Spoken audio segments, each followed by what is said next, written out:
আসসালামু আলাইকুম প্রিয় দর্শক, সবুজ বিডি ব্লগে আপনাদের স্বাগতম। আজকে আরেকটা গাড়ির ভিডিও নিয়ে আপনাদের সামনে চলে আসলাম। দেখতেই পাচ্ছেন আমার পেছনে একটা গাড়ি আছে, অল্প বাজেটের একটা গাড়ি। অনেকে ফোন দিয়ে বলেন ভাই কম প্রাইজের একটা গাড়ি দেখান। এটা হচ্ছে অল্প প্রাইজের গাড়ি, কত টাকা নিতে পারবেন তার আগে সেটা বলার আগে প্রিয় দর্শক, এটা হচ্ছে গাড়িটার বাম পাশের অংশ। দেখতেই পাচ্ছেন, আমি একটু দূর থেকে দেখাচ্ছি। এটা 3 সালের মডেল, 2007 সালে রেজিস্ট্রেশন করা। গাড়িটা একদমই মোটামুটি ফ্রেশ কন্ডিশনে আছে। আমি এখন যে টায়ারটি দেখাচ্ছি এটা হচ্ছে বাম পাশের সামনের টায়ারটা একদম নিউ টায়ার। দেখতেই পাচ্ছেন একদম নতুন টায়ার। টায়ার কন্ডিশন অনেক ভালো আছে গাড়িটার। এবং এরপরে যেটা দেখাবো এটা হচ্ছে বাম পাশের পেছনের টায়ার। এই টায়ারটা একটু দুর্বল, তারপরও আপনারা এখনো 3-4 মাস অনায়াসে চালাতে পারবেন। আর ভেতরে আছে স্পেয়ার চাকা, স্পেয়ার টায়ারটা অনেক ভালো আছে। এটা হচ্ছে গাড়িটার পেছনের অংশ, পেছনের ডিকি।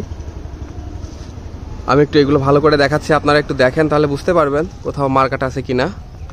বড় ধরনের অ্যাক্সিডেন্ট হিস্ট্রি গাড়িটাতে নাই, কিন্তু রাস্তায় চলতে গেলে ছোটখাটো গুতাগাতা এগুলো লাগবেই ভাই, এগুলো কেউই ঠেকাতে পারবে না।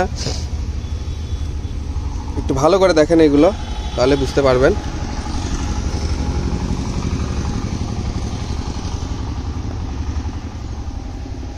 এটা হচ্ছে এলপিজি সিলিন্ডার করা আছে, 60 ঘনলিটারের এলপিজি সিলিন্ডার করা আছে।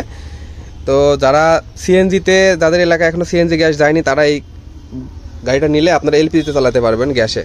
আমি একটু পেছন থেকে দেখাচ্ছি সামনের অংশ। সিটের কন্ডিশন অনেক ভালো আছে, ফিলিংটা দেখতে পাচ্ছেন। এদিককার খুঁটিগুলো দেখে নেন।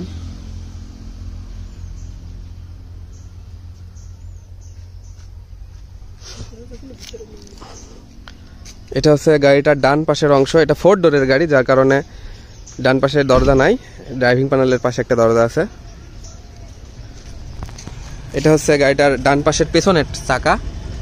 এই চাকাটা মোটামুটি ফ্রেশ কন্ডিশনে আছে, এটা জাপানির চাকা। এবং ডান পাশের সামনের টায়ারটা একদম নতুন, একদমই নতুন, অর্থাৎ সামনের 2টা টায়ারই একেবারে নতুন। আমি যদি একটু ডান পাশের ড্রাইভিং প্যানেলটা দেখাই আপনাদের, তাহলে বুঝতে পারবেন। এটা হচ্ছে খুঁটিগুলো একটু ভালো করে দেখেন, খুঁটিতে কোথাও কোনো মার আছে কিনা।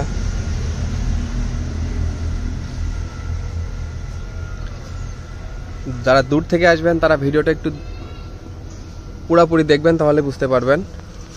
এটা হচ্ছে দরজা।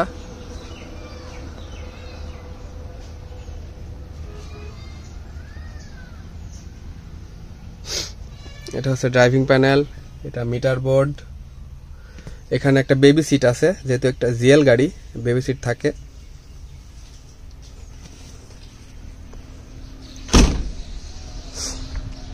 এটা হচ্ছে গাড়িটার সামনের অংশ। এটা হচ্ছে চট্ট মেট্রোর গাড়ি, চট্ট মেট্রো 11 সিরিয়ালের গাড়ি, 3089 গাড়িটার নাম্বার। এটা হচ্ছে গাড়িটার সামনের অংশ। হেডলাইটগুলো অনেক ভালো আছে,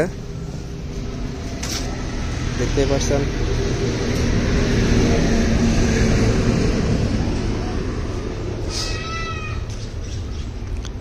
আমি একটু যদি গাড়ির সিটের কন্ডিশন দেখাই, এটা হচ্ছে গাড়িটার সিটের কন্ডিশন অনেক ভালো কন্ডিশনে আছে। কালারটাও অনেক সুন্দর।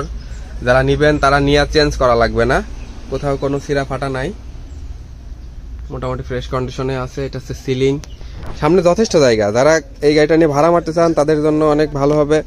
এখানে এই পাশেও সিটেও বসতে পারবে, বা সামনেও বাচ্চা কাচ্চা বসতে পারবে, এবং বড় মানুষ চাইলেও বসা যায়। এটা হচ্ছে গাড়িটার পেছনের অংশ, দেখতেই পাচ্ছেন। চট্ট মেট্রো 11 সিরিয়ালের গাড়ি, 3089। পেছনের অংশটা অনেক ভালো আছে। এটা হচ্ছে গাড়িটার ইঞ্জিন। ভাই গাড়িতে কি ইঞ্জিন ব্যবহার করা হয়েছে? 1RZ ইঞ্জিন, 1998 সিসির ইঞ্জিন, অর্থাৎ 2000 সিসির ইঞ্জিন। ইঞ্জিনে কি ভাই মোবাইল খায়? না, মোবাইল খায়, গ্যারান্টি। গ্যারান্টি না? ইঞ্জিন অনেক ভালো আছে। একটু স্টার্ট করেন দেখি ভাই।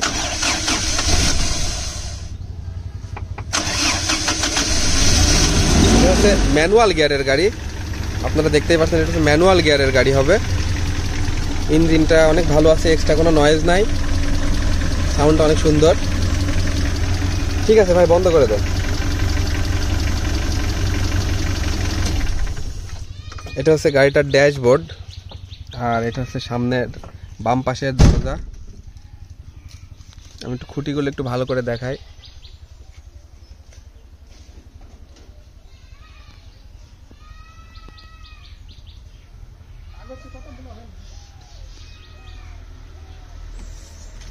ভাই এই দরজার এগুলো কি সব অটো? এগুলো অটো সিস্টেমে নামানো যায়। কিন্তু গিয়ারটা ম্যানুয়াল, কিন্তু আপনার ডোর গ্লাসগুলো সবই অটো গ্লাস পাওয়ার গ্লাস। এটা প্রিয় দর্শক, এতক্ষণ গাড়িটার বিস্তারিত দেখালাম এবং গাড়িটার মেন যে বিষয় হচ্ছে গাড়িটার দাম এবং কাগজ। গাড়িটার কাগজ সম্পর্কে যদি বলতে হয়, গাড়িটার ট্যাক্স টোকেনের মেয়াদ ছিল 2023 সাল পর্যন্ত। ফিটনেসের মেয়াদ আছে এখনো 2025 সালের এপ্রিল মাস পর্যন্ত এখনো আছে, অর্থাৎ আপনার ফিটনেসের মেয়াদ এখনো 1 মাস মতো পাবেন আপনারা। কিন্তু রুট পারমিটের মেয়াদ 2022 সাল পর্যন্ত আপডেট ছিল, এরপরে আর আপডেট করা হয়নি। অর্থাৎ একটা কাগজ আপডেট এবং 2টা কাগজ ফেল অবস্থায় আছে। যারা নিতে চান তারা আপডেট করেও নিতে পারেন, এই অবস্থাতে নিতে পারেন। এই গাড়িটার দাম আসবে এই অবস্থায় 3,75,000 টাকা, মাত্র 3,75,000 টাকা এই গাড়িটা আপনারা নিতে পারবেন। তো প্রিয় দর্শক, গাড়িটা নিতে হলে আসতে হবে কুষ্টিয়াতে আসলে গাড়িটা দেখে শুনে নিয়ে যেতে পারবেন আপনারা। আজকের ভিডিওটি এ পর্যন্তই। আসসালামু আলাইকুম।